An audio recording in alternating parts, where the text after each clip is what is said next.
നമസ്കാരം. മലയാളി വാർത്തയിലേക്ക് സ്വാഗതം. ഇന്ത്യക്കെതിരെ യുദ്ധം ചെയ്യുന്നത് പാകിസ്ഥാന് ദോഷകരമാകും.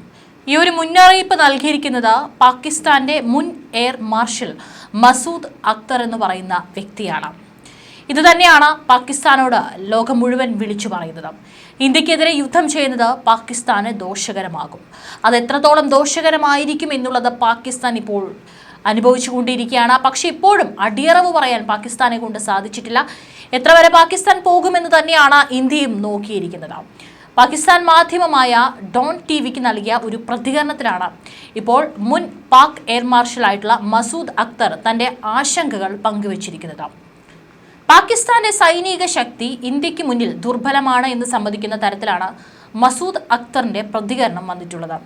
കഴിഞ്ഞ കുറച്ച് ദിവസം മുമ്പാണ് ഒരു പാക് MP പാർലമെന്റിലും ഇത്തരത്തിൽ പൊട്ടിക്കരഞ്ഞത്. യുദ്ധം വേണ്ട, അത്തരത്തിൽ ഇന്ത്യയുമായിട്ടൊരു യുദ്ധം ചെയ്യാൻ പോയി കഴിഞ്ഞാൽ പാകിസ്ഥാന്റെ അവസ്ഥ എന്തായിരിക്കും എന്നുള്ളത് കൃത്യമായിട്ട് അറിയാം.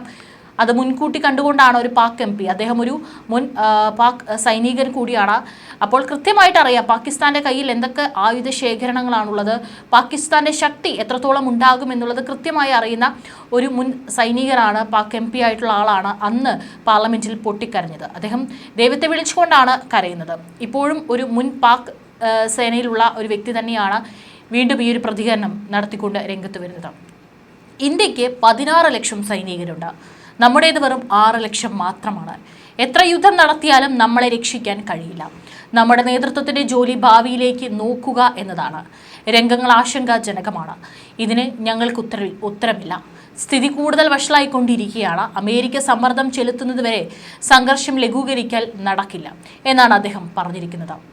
4 തവണ ഇന്ത്യ വൻതോതിലുള്ള ആക്രമണങ്ങൾ നടത്താൻ പദ്ധതിയിട്ടിരുന്നെന്നും അദ്ദേഹം അവകാശപ്പെട്ടു. പാകിസ്ഥാൻ ഇനി എന്താണ് യഥാർത്ഥത്തിൽ ചെയ്യേണ്ടത് എന്നതിനെക്കുറിച്ച് ശരിക്കും ചിന്തിക്കണമെന്നും അല്ലാത്ത പക്ഷം സ്ഥിതി കൂടുതൽ വഷളാകുമെന്നും മസൂദ് അക്തർ കൂട്ടിച്ചേർത്തു. പഹൽഗാമിൽ വിനോദസഞ്ചാരികളെ കൊലപ്പെടുത്തിയ ഭീകരാക്രമണത്തിന് ശേഷമാണ് ഇന്ത്യ പാകിസ്ഥാനിൽ ഓപ്പറേഷൻ സിന്ദൂർ എന്ന പേരിൽ നടപടി ആരംഭിച്ചത്. പാകിസ്ഥാനിലെയും പാക് അധീന കശ്മീരിലെയും 9 ഭീകര കേന്ദ്രങ്ങളിലായിരുന്നു ഇന്ത്യ ആദ്യഘട്ടത്തിൽ ആക്രമണം നടത്തിയത്. ഇതിൽ ആഗോള ഭീകരനും ജയ്ഷെ മുഹമ്മദ് തലവനുമായ മൗലാന മസൂദ് അസറിന്റെ 10 കുടുംബാംഗങ്ങളടക്കം 4 അനുയായികളോളം 100ഓളം വരുന്ന ഭീകരരാണ് അന്ന് കൊല്ലപ്പെട്ടത്. നിരോധിത സംഘടനകളായ ജയ്ഷെ ഇ മുഹമ്മദ്, ലഷ്കർ ഇ ത്വയ്ബ, ഹിസ്ബുൾ മുജാഹിദ്ദീൻ എന്നിവയുമായി ബന്ധമുള്ളവരൊക്കെ തന്നെയാണ് അന്ന് കൊല്ലപ്പെട്ടത്. ഏതായാലും ഇനിയും പ്രകോപിപ്പിക്കാൻ നിൽക്കരുത് എന്ന് പാകിസ്ഥാൻ അന്നൊരു മുന്നറിയിപ്പ് നൽകിയിട്ടുണ്ടായിരുന്നു. എന്നാൽ പാകിസ്ഥാൻ അത് അനുസരിക്കാൻ തയ്യാറായില്ല. അതിനുശേഷമാണ് 24 മണിക്കൂർ പിന്നിടുമ്പോൾ പാകിസ്ഥാൻ ഇന്ത്യയിലെ പല പ്രധാന കേന്ദ്രങ്ങളും ലക്ഷ്യമിട്ടുകൊണ്ട് ഡ്രോൺ അറ്റാക്ക് നടത്തിയത്. എന്നാൽ അതൊക്കെ തന്നെ ഇന്ത്യ തകർത്തെറിഞ്ഞു. ഇനിയും പാകിസ്ഥാൻ മുൻപോട്ട് പോവുകയാണെങ്കിൽ പാകിസ്ഥാൻ എത്ര ദിവസം വരെ പൊരുതാൻ സാധിക്കും എന്നുള്ളതിനെക്കുറിച്ച് കൃത്യമായി അറിവുള്ള ഒരു മുൻ സൈനികനാണ് ഇപ്പോൾ തന്റെ ആശങ്കകൾ പങ്കുവച്ചിരിക്കുന്നത്. അവിടെയായാലും ഇവിടെയായാലും യുദ്ധം സംഭവിച്ചാൽ അതിൽ ബലിയാടാകാൻ കൂടുതലും പോകുന്നത് സാധാരണക്കാർ തന്നെയാണ്. ഏതായാലും ഇന്ത്യയിലെ സാധാരണക്കാർ മേൽ അത് എത്രത്തോളം എപ്പോൾ ബാധിക്കും എന്നുള്ളത് ഒരു ചോദ്യമാണ്. പക്ഷെ എന്നിരുന്നാലും പാകിസ്ഥാൻ എത്ര കാലം പൊരുതാൻ സാധിക്കും എന്നുള്ളതിനെ കുറിച്ചുള്ള ആശങ്കയാണ് ഇപ്പോൾ മുൻ സൈനിക ഉദ്യോഗസ്ഥൻ കൂടിയായിട്ടുള്ള മസൂദ് അക്തർ പങ്കുവച്ചിരിക്കുന്നത്. ഏതായാലും വിശ്വസനീയമായ ഇന്റലിജൻസ് വിവരങ്ങൾ അടിസ്ഥാനമാക്കിയാണ് സൈനിക നടപടി സ്വീകരിച്ചതെന്ന് ഇന്ത്യ വ്യക്തമാക്കിയിരുന്നു. എന്നാൽ അതിന് പിന്നാലെ ഇന്ത്യയിലെ ജനവാസ മേഖലകളെ ലക്ഷ്യമാക്കി പാകിസ്ഥാൻ ഷെല്ലാക്രമണം നടത്തിയിരുന്നു. ഇതിലൊരു സൈനികനും സർക്കാർ ഉദ്യോഗസ്ഥരും അടക്കം നിരവധി പേരാണ് കൊല്ലപ്പെട്ടത്. ഇതിന് മറുപടി എന്നോണം പാകിസ്ഥാന്റെ സൈനിക കേന്ദ്രങ്ങളും വ്യോമതാവളങ്ങളും ആക്രമിച്ചു എന്ന് ഇന്ത്യയും സ്ഥിരീകരിച്ചിരുന്നു. ഇന്ത്യയിലെ സൈനിക കേന്ദ്രങ്ങളെയും ജനവാസ മേഖലകളെയും ലക്ഷ്യമിട്ടാണ് പാകിസ്ഥാൻ ആക്രമണം നടത്തിയത്. എന്നാൽ ഇത് ചെറുക്കാൻ ഇന്ത്യക്ക് സാധിച്ചു. ഇന്ത്യയുടെ പല വ്യോമ കേന്ദ്രങ്ങളും തകർത്തുന്ന പാക് വാദം പച്ചക്കള്ളമാണെന്നും പാകിസ്ഥാൻ ഇത് സംബന്ധിച്ച് വ്യാജ പ്രചാരണം നടത്തുകയാണെന്നും ഇന്ത്യ പറഞ്ഞു. ഇപ്പോഴും ഇന്ത്യ ശ്രമിക്കുന്നത് സംഘർഷം ലഘൂകരിക്കാനാണ്. എന്നാൽ പാകിസ്ഥാൻ സ്ഥിതി വഷളാക്കാനാണ് ശ്രമിക്കുന്നതെന്നും ഇന്ത്യൻ വിദേശകാര്യ സെക്രട്ടറി വിക്രം മിശ്രി പറഞ്ഞു.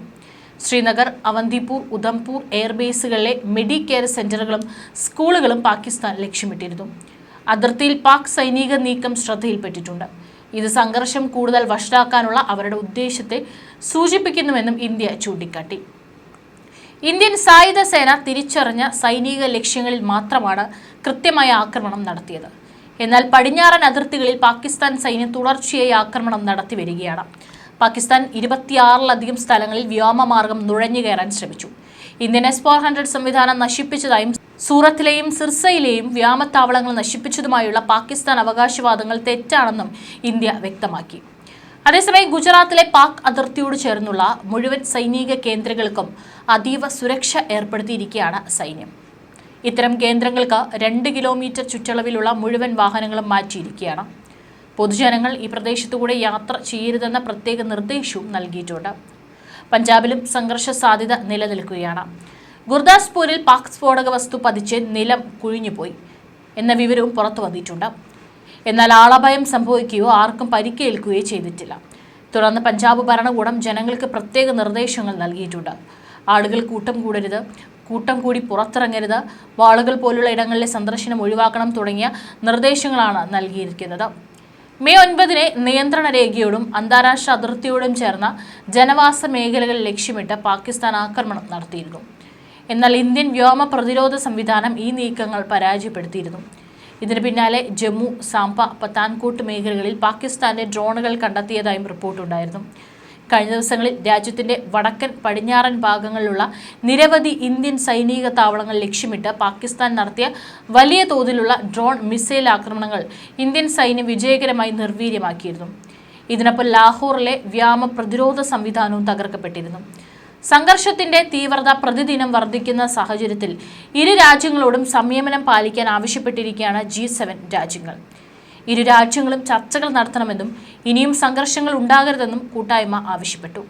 G7 രാജ്യങ്ങളായ Canada, Germany, Italy, France, Japan, United Kingdom, America എന്നിവരുടെ വിദേശകാര്യ മന്ത്രിമാരും യൂറോപ്യൻ യൂണിയൻ പ്രതിനിധിയും ഒരുമിച്ച് പഹൽഗാമിലെ ഭീകരാക്രമണത്തെ അപലപിക്കുകയും മാത്രമല്ല ഇന്ത്യയോടും പാകിസ്ഥാനോടും പരമാവധി സംയമനം പാലിക്കാൻ ആവശ്യപ്പെടുകയുമാണെന്നാണ് G7 രാജ്യങ്ങളുടെ ഔദ്യോഗിക അറിയിപ്പിൽ പറഞ്ഞിരുന്നത്. ഇനിയും സൈനിക നടപടി തുടർന്നാൽ അത് മേഖലയിലെ സ്ഥിരതയ്ക്ക് തിരിച്ചടിയാകും. ഇരു രാജ്യങ്ങളെയും സാധാരണക്കാരുടെ സുരക്ഷയെപ്പറ്റി ആശങ്കയുണ്ട്. ഇരു രാജ്യങ്ങളോടും എത്രയും പെട്ടെന്ന് പിന്മാറാനും ചർച്ചകൾ നടത്താനും ആവശ്യപ്പെടുകയാണെന്നും സ്ഥിതിഗതികൾ തങ്ങൾ നിരീക്ഷിക്കുകയും നയതന്ത്ര ശ്രമങ്ങൾ എല്ലാ പിന്തുണയും ഉറപ്പു നൽകുകയാണെന്നും G7 രാജ്യങ്ങൾ വ്യക്തമാക്കിയിരുന്നു. അതേസമയം ആക്രമണത്തിൽ ഇന്ത്യയെ പഴിക്കുന്ന പാകിസ്ഥാൻ സാധാരണക്കാരെ ഉന്നം വെച്ചാണ് ഇന്ത്യയിൽ 26 ഇടങ്ങളിലേക്ക് ആക്രമണം അഴിച്ചുവിട്ടത്. പക്ഷേ പാകിസ്ഥാൻ ഡ്രോണുകളെ നിലം തൊടിക്കാതെയായിരുന്നു ഇന്ത്യൻ സൈന്യത്തിന്റെ പ്രത്യാക്രമണം. യുദ്ധ സാഹചര്യം മനഃപൂർവ്വം സൃഷ്ടിക്കുന്ന പാകിസ്ഥാൻ വെറുതെ ഇന്ത്യയെ ചൊറിഞ്ഞ് സ്വന്തം കുഴി തന്നെയാണ് തോണ്ടിക്കൊണ്ടിരിക്കുന്നത്. ഒരു യുദ്ധത്തിന് പറ്റിയ സൈനികപരവും സാമ്പത്തികപരവും പ്രാദേശികപരവുമായ ശക്തിയൊന്നും പാകിസ്ഥാനില്ല. റിക്ടർ സ്കെയിലിൽ 4.0 തീവ്രത രേഖപ്പെടുത്തിയ ഭൂചലനമൊക്കെ പാകിസ്ഥാനിൽ ഉണ്ടായത് തന്നെ അതിനുള്ള ഒരു ഉദാഹരണമാണ്.